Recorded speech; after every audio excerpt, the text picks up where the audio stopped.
వాళ్ళకి ఎవరికైనా ఫ్రీగా ఇవ్వడానికి. పోనీ వాళ్ళకేమో మేము పంపించేస్తాం, మీరు ఫ్రీగా తీసుకుంటారు, ట్రాన్స్పోర్టేషన్ ఖర్చు పెట్టుకోండి అంటే ఆఫ్రికా దేశాల వాళ్ళకేమో ఆ ఓపిక లేదు, ఆ డబ్బులు కూడా పెట్టుకునే ఓపిక లేదు. పోనీ అలాగే ఉంచుకుందామంటే ముక్కిపోతున్నాయి, ముక్కిపోయినది తినరు కాబట్టి పారబోస్తున్నామని చెప్పారు. మరి ఎందుకు సేకరిస్తున్నారే కదా, ఆపేయచ్చు కదా అంటే, సేకరించకపోతే రైతులకి పంటలు పండించడానికి ఇంకేముండదు, రైతు అన్యాయం అయిపోతాడు. వాళ్ళకి ఇదే తెలుసు, మరి ఏం చేయమంటారు. పోనీ అది తినేది పండించచ్చు కదా అంటే, ఆ నేలలో అదే పండుతుందండి, ఇది పండదు అని వాళ్ళు అఫిడవిట్ ఇచ్చింది ఆ రోజున, కేంద్రం వాదించింది. అప్పుడు మరి దాన్ని అట్ట పారపోయకుండా పబ్లిక్కి ఏదన్నా తిండి లేని వాళ్ళు కూడా మన దేశంలో ఎంతమంది ఉన్నారు కదయ్యా, దాన్ని వాళ్ళకే చేర్చండి అని అడిగింది ప్రభుత్వం. ఇది కోర్టు చెప్పింది, ఆదేశించింది. అప్పుడు తయారు చేసినటువంటి పథకమే పనికి ఆహార పథకం.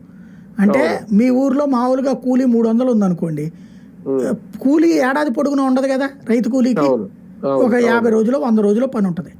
మిగతా రోజుల్లో ఈ పని నువ్వు చెయ్యి, అది ప్రభుత్వమే డిసైడ్ చేయాలి. పని ఒక కాలువ తవ్వడము, కాలువ ఇది ఉంటాయి కదా పూడికలు దిగడము, లేకపోతే రోడ్ల పక్కన ఉన్నటువంటి ఇది క్లీన్ చేయడము, ఇట్లాంటివి చేసినందుకు గాను వాళ్ళకి గాను కూలీకి బదులుగా బియ్యం ఇస్తారు. కూలీకి బదులుగా బియ్యం ఇస్తారు. పనికి ఆహార పథకం అంటే అదే.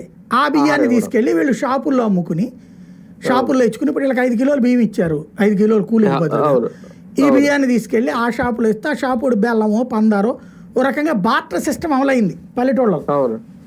వీళ్ళకేమో 50 రూపాయలు పెట్టి దొరికే బియ్యం 10 రూపాయలకే వచ్చేసింది ఆ వ్యాపారస్తుడికి. ఇట్లా సాగింది. అయితే ఇట్లాగా ఎక్కువ కాలం అయ్యాక ఓ సమస్య వచ్చి పడింది. పని ఏం చాలా అర్థం కావట్లా. ఎందుకు ఎంఆర్ఓకి నువ్వు ఏదో పని చూపెట్టవా అంటే, ఏం పని చూపెట్టాలా, చూపెట్టకుండా ఏదో ఒకటి చేశారని రాశారనుకోండి, వాళ్ళ మీద కేసు అవుతుంది. అందుకని ఏం చేశారు, కొంత రా మెటీరియల్ డబ్బులు మీరు ఇస్తే కేంద్ర ప్రభుత్వం